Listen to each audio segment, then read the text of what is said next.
Hello everybody and welcome to another video. Today I'm going to be working on a drawing for Mermaid. And Mermaid, in case you've never heard of it before, is a drawing challenge where you draw a mermaid in May, hence Mermaid. And here you can see the replay of my doing some sketches for Mermaid. They're all based on kind of rocker poses because I wanted to do something a little different. And so I decided to do a merman. And I decided to make them based on like a rocker, some sort of rocker pose. So I looked up a few images of Andy Biersack from Black Veil Brides.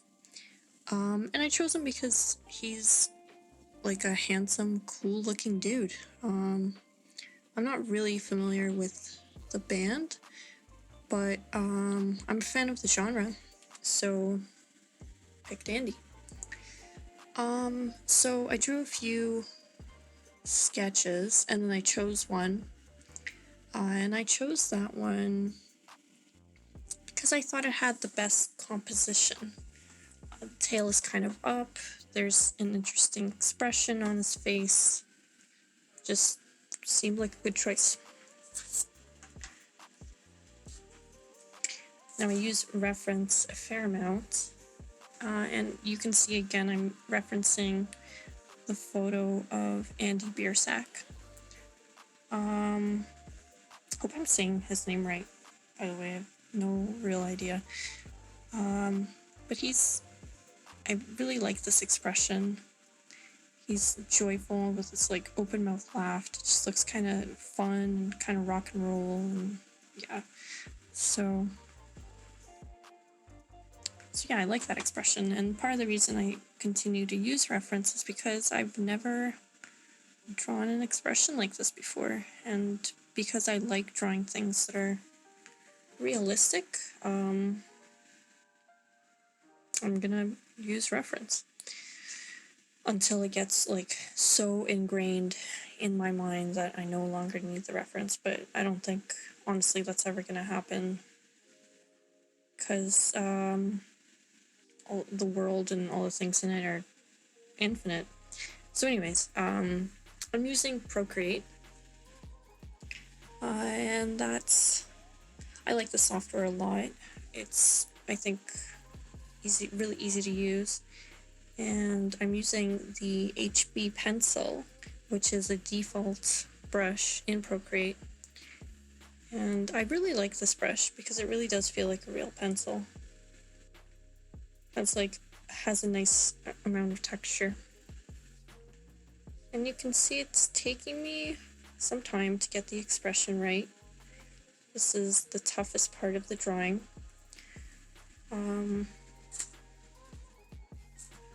Yeah. But I'm adding a few elements to it and simplifying it as I go as well. So you can see I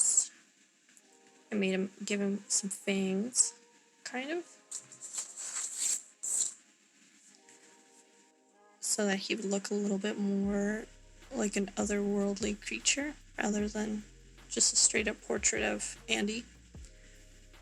And moving things around on the face, like a little millimeter here and there, can really make a huge difference. So I really take my time with this part of it.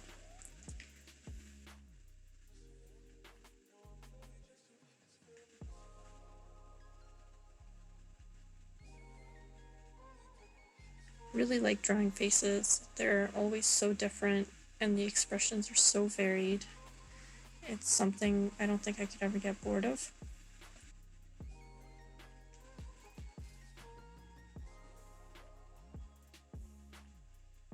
Trying to get the proportions correct is another part of it. And for this, I don't want to copy the reference image. I want to kind of just use it and then move forward to what I want to show. So I can see in the photo there's probably a bit of a I don't know names of lenses, but kind of like a fisheye lens. So parts that are close up are much bigger than parts that are farther away. So his head in the photograph is a little bit out of proportion. So in the drawing, I shrink a little bit. And part of that is like a style choice too. Like to me, that just looks a little nicer. And you can see here, I flip the canvas. And I do that periodically so that I can get a different view of what I'm drawing and it can show me the mistakes I've made. Here I'm drawing the hand. I really like drawing hands, like faces. I think they're really, really interesting, and it's always a challenge to draw them, but it's an enjoyable challenge. But I've gotten, I think, better at them over the years because I learned to break them up into manageable chunks.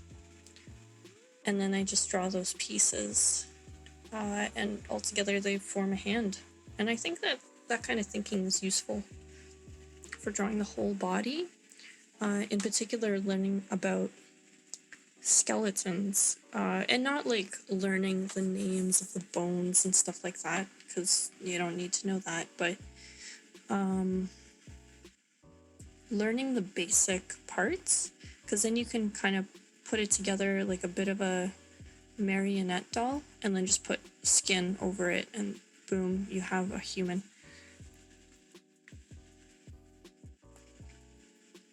And I always try to look for the skeleton in whatever it is that I'm drawing. In the hands, it's particularly important because it's such a intricate moving part of the body.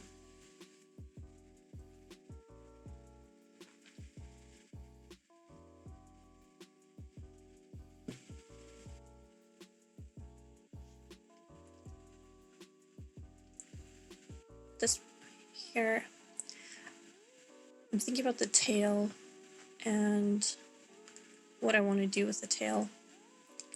And when I draw it so that it's behind the merman's head, I know this is going to cause problems for me in the long run because it won't have the silhouette I like anymore. Because the merman himself will be either darker or lighter than the background, but his head won't stand out against himself. So I want to draw a tail that takes up the negative space of the paper but doesn't kind of cover up what Andy looks like. And I also decided to go with something that looks a little different from the traditional mermaid tail that kind of reminds me of goldfish. And to make it a bit creepier and a bit more alive looking, just because I like slightly creepy artwork. So I decided to go to reference eels for the tail. And you can see me doing that there. I just looked up some random eels on Pinterest. Yeah. I like eels. Like, they're creepy, and you know when you like something because it's kind of creepy and weird. That's how I feel about eels, and I think I felt like that since I was a kid and watched Little Mermaid, and there was I think it was Flotsam and Jetsam, and they were Ursula's henchmen, and I just thought they were really creepy.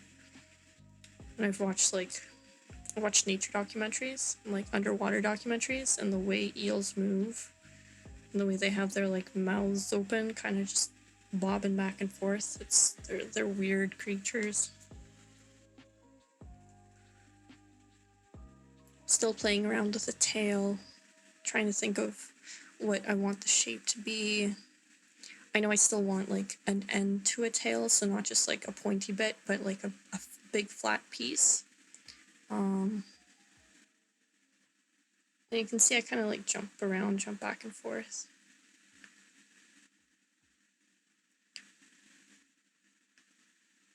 Now I have kind of the overall form, and I'm trying to figure out a color scheme. So I took a little break, ate some lunch, and then did a few very, very quick value studies, just to kind of figure out what it is I'm looking for. And from the value study, I can much more easily figure out a color scheme. So I just pick a color that's the same value as the one I liked. And I chose the one in the bottom left-hand corner with the medium kind of light gray background, and so that the highlights and the shadows end up standing out, but the overall value of the image is kind of the same all the way across.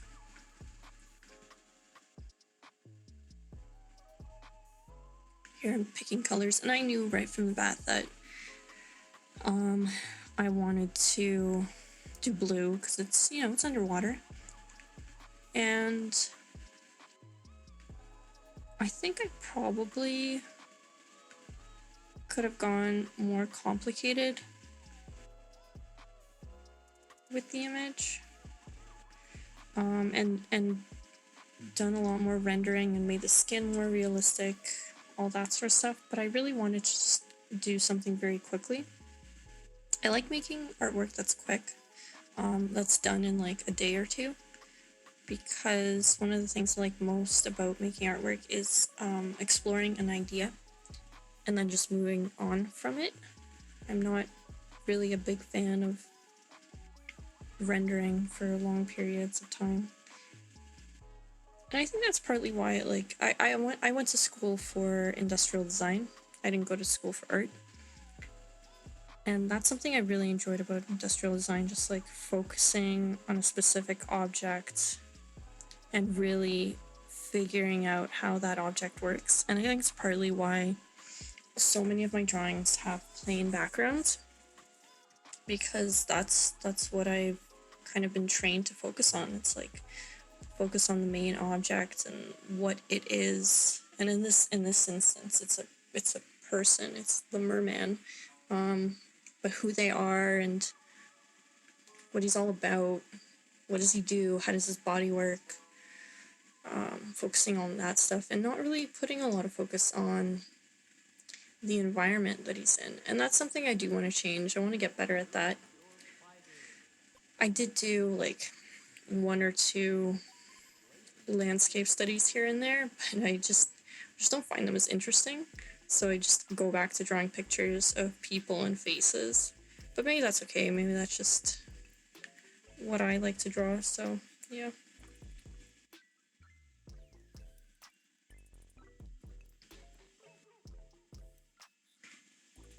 Adding bits of color, figuring out the kind of color styling. I don't know really what to call that of this guy. And I wanted him to have dark hands because there's something creepy to me about that, but not too creepy. It's still like quite beautiful.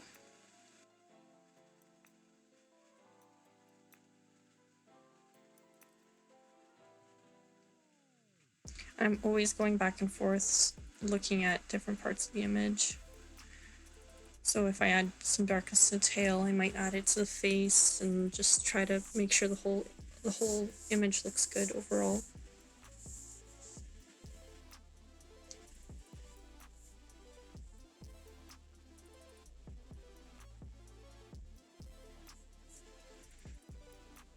I decided to isolate the tail on a different layer than the rest of the body. And that was mostly so that I could color it smoothly without worrying about coloring over the hand, which overlaps it. And this is one of those great things that is what I really enjoy about digital painting, because you can do that. You can put things on different layers, and it's so much freer to work that way.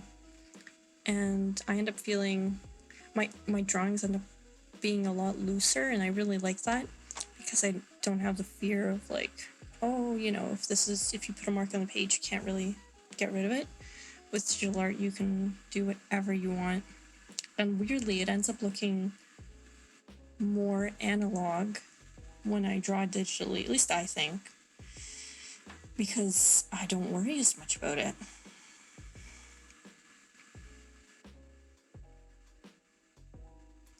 I'm adding some darkness to the tail because I decided that it would look good with the overall coloring. And I thought about doing some spots as well to make him look even more animal. But I decided against it because I just wanted to keep him looking a little simpler.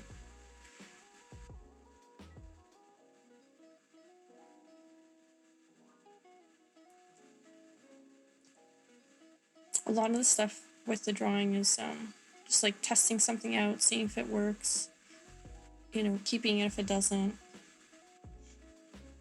discarding it I mean keeping it if it works and discarding it if it doesn't. Just constantly tweaking the image.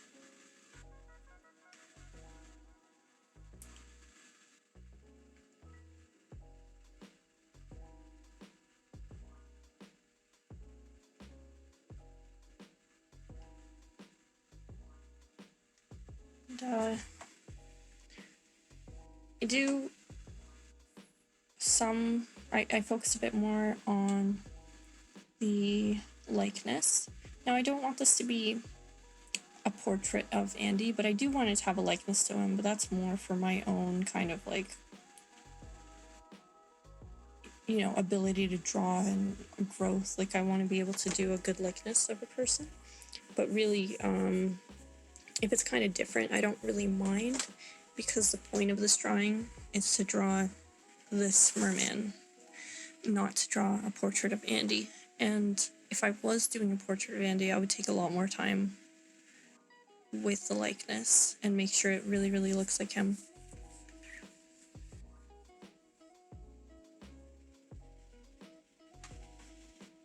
Here again, I'm tweaking the tail and just like trying to make sure it looks good.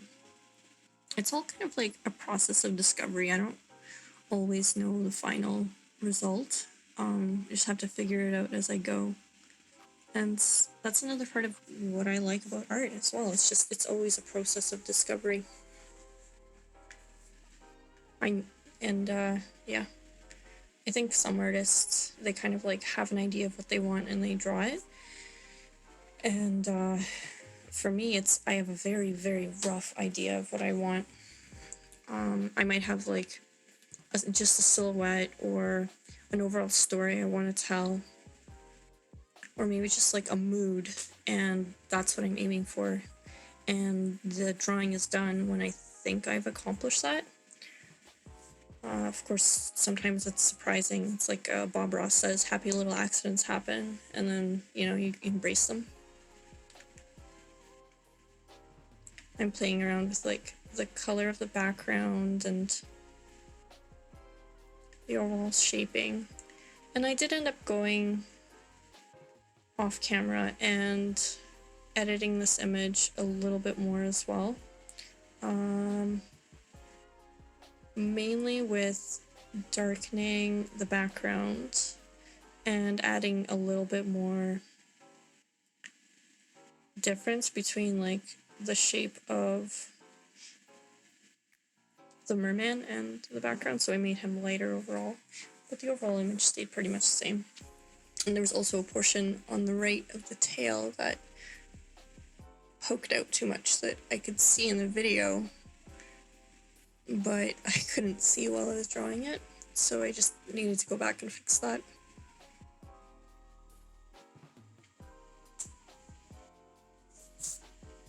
And this is like, I guess, one of the pluses of making videos of my art process, because I get to see it from a new perspective. Maybe it's like those, no, I don't really play sports, but people that watch replays of their own sports games, and then they can pinpoint like where they went wrong and what worked. Is this kind of like this, maybe? I don't know.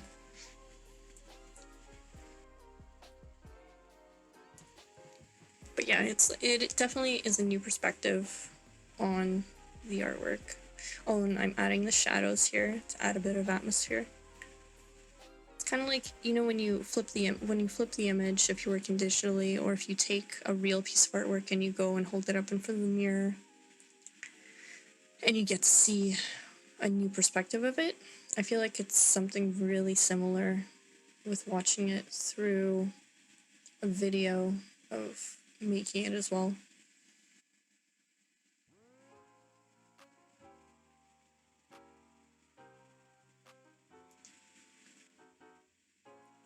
And as I add, like, you can see as I add a little bit of darkness to the background, I zoom in and out, and I might add a lightness somewhere else, and that's because I'm always trying to keep the whole image in mind, and that's partly why I zoom out so tiny, and partly because I know this image is going to go on Instagram, so I want it to look good on a small screen. So I want it to read from a small screen.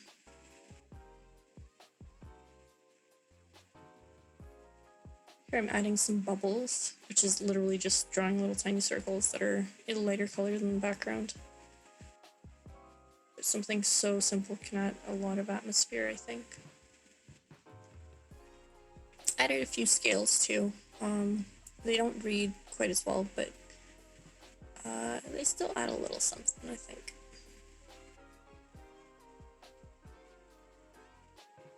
Flipping it again, just to double check everything.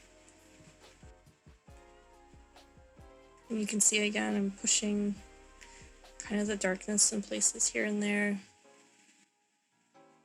Yeah, and that's more or less the completed image. Thank you for hanging out with me while I drew this image, and happy mermaid!